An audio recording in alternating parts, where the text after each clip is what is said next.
Alright, my soap is ready to be cut. So all I have to do is pop out the paper from the form. You can see the lye worked its way through a bit and ate some of the aluminum. That was a one-shot deal on that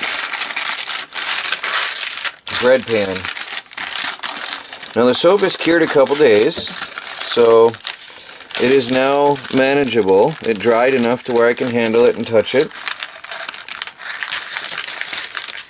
I'm actually going to put the paper down and use that to help capture some of this.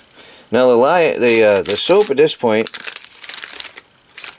is firm enough to be handled. Yeah, I've let it set, I think, for about 4 days. Now this is homemade soap, so it's not going to be the most beautiful thing in the world. And what I'm going to do is basically cut it into, this is a 1 pound bar. So I've just got to decide, I'm going to score it in roughly the middle, and then half again, and then half again, and that's where I'm going to cut it. So I'll have, it's 1 pound, so it'll be a 1/4 pound bar. Each bar will be a 1/4 pound of soap. Sorry about the shadows. I am off the grid, for those of you that don't know and don't follow me daily. And I have had no sunlight in a couple days. We've had a lot of snow here. Maybe I should have cut this a couple days earlier. It's really already hardening quite nicely. Normally your soap, the day after, this is cold process soap, so the day after you pour it into the forms, it's going to be too soft.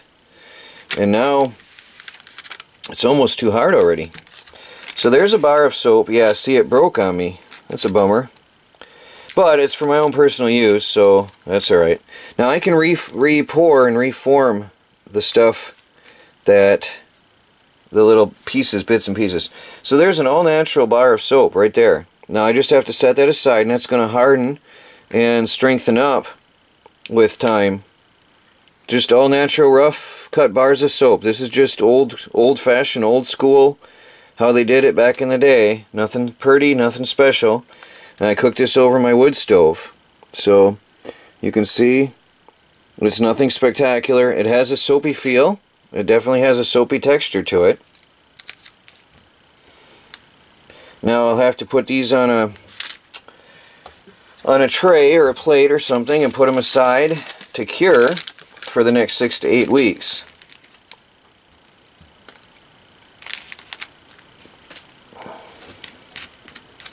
Yeah, I really could have pulled these out and cut them a few days ago. Now, the lye has not yet been all used up in the process, so there's going to be a little bit of lye in there. So it's got a greasy feel to it. What it's doing is it'll convert the fat and oils in your fingers to soap as you touch it. And I'll show you about how to do the zap test here in a few minutes, as soon as I'm done cutting these bars.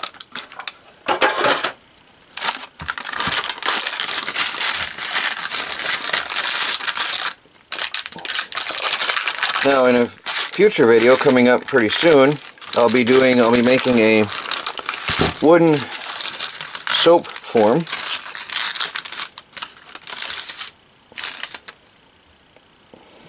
And then after that, the next step will be to make soap in a nice homemade wooden form. And then I'll make a plastic soap form, the same as you find on eBay all the time.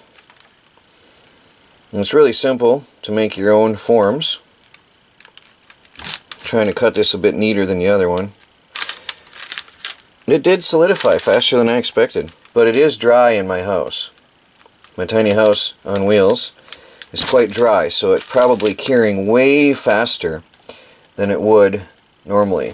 All the water is going to evaporate out with time, and the soap is going to turn into it's going to be just like a bar of soap. It feels like a bar of soap already, as I said.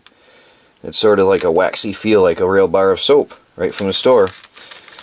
So once I get the proper forms, I'll have nicer looking bars of soap.